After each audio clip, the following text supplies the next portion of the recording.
Now see, a galvanometer coil has a resistance of 12 ohm. So, G is equal to 12 ohm, and the galvanometer shows full scale deflection for a current of 3 milliampere. So, Ig is equal to 3 into 10 raised to power minus 3 ampere.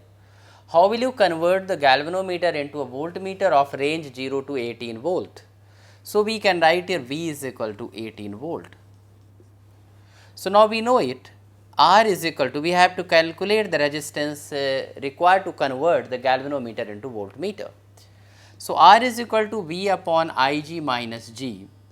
So, that is here 18 upon 3 into 10 raised to power minus 3 minus 12. So, that is here 6 and here going up. So, that is a 6000 minus 12, that is 5988 ohm. So, this much resistance has to be connected in series with the galvanometer to convert the galvanometer into voltmeter of the range 0 to 18 volt.